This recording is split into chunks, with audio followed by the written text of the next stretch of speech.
Hi friends, welcome back to ജുൽനൈസ vlogs.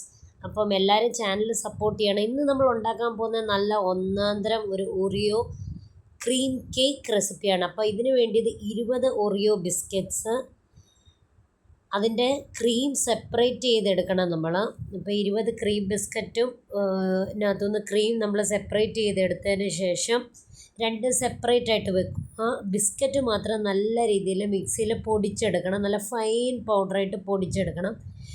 അതേ സമയത്ത് നമ്മളത് പൊടിച്ചതിന് ശേഷം കുറച്ച് മിൽക്ക് ഒഴിച്ച്, അതായത് 3/4 കപ്പ് ഓഫ് മിൽക്കാണ്. അപ്പോൾ ഒരുമിച്ചല്ല, കുറച്ചായിട്ട് ഇങ്ങനെ ഒഴിച്ച് ഇളക്കി നമ്മൾ നല്ലൊരു ബാറ്റർ, നല്ല സ്മൂത്ത് ബാറ്ററാക്കി എടുക്കണം. അപ്പം നല്ലൊരു വിസ്ക് ഉപയോഗിച്ച് നല്ലപോലെ അതിനെ വിസ്ക് ചെയ്യണം. പ്രത്യേകിച്ച് ശ്രദ്ധിക്കേണ്ട കാര്യം, ഒരേ ഡയറക്ഷനിൽ നമ്മൾ വിസ്ക് ചെയ്യാൻ ശ്രമിക്കുക.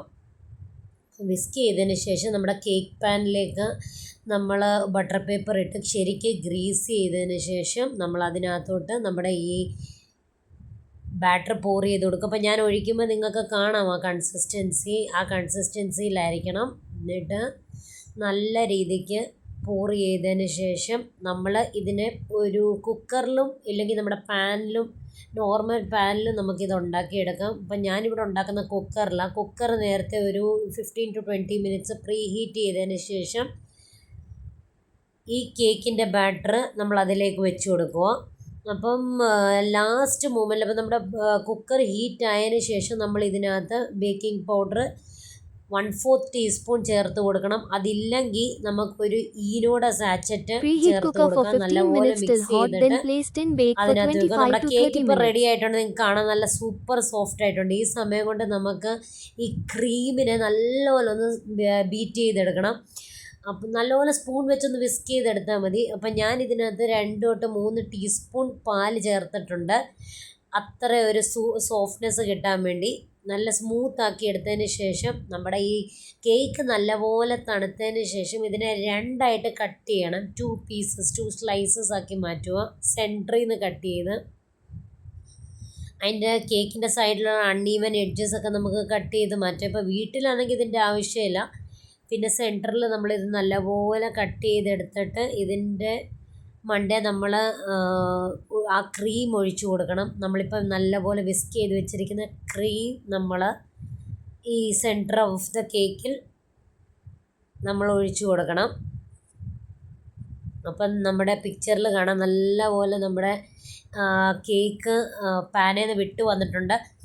അപ്പം ഇവിടെ നമ്മൾ ശ്രദ്ധിക്കേണ്ടതെന്ന് വെച്ചാൽ, നമ്മുടെ കുഞ്ഞുങ്ങൾക്ക് കൊടുക്കാൻ വേണ്ടി അപ്പം ബട്ടർ പേപ്പറൊക്കെ എവിടെയെങ്കിലും ഒട്ടിപ്പിടിച്ചിരിപ്പുണ്ടോ നല്ലപോലെ ശ്രദ്ധിച്ച് മൊത്തത്തിൽ ബട്ടർ പേപ്പറൊക്കെ റിമൂവ് ചെയ്യും. ഇതൊരു പേഷ്യൻ്റ്ലി ഈ ഒരു സ്റ്റെപ്പ് ചെയ്യണം.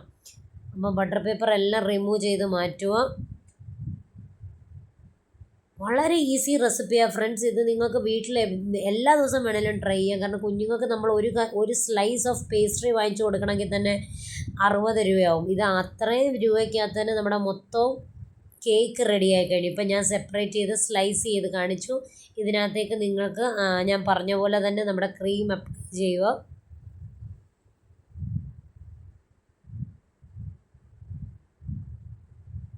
വളരെ ഒരു സാറ്റിസ്ഫൈങ് ആയിട്ടുള്ള ഒരു കേക്ക് റെസിപ്പിയായത്. ക്രീം എല്ലാം നല്ലപോലെ എല്ലാ സൈഡിലും ഈവൻലി നമ്മൾ അപ്ലൈ ചെയ്ത് സ്പ്രെഡ് ചെയ്ത് കൊടുക്കണം.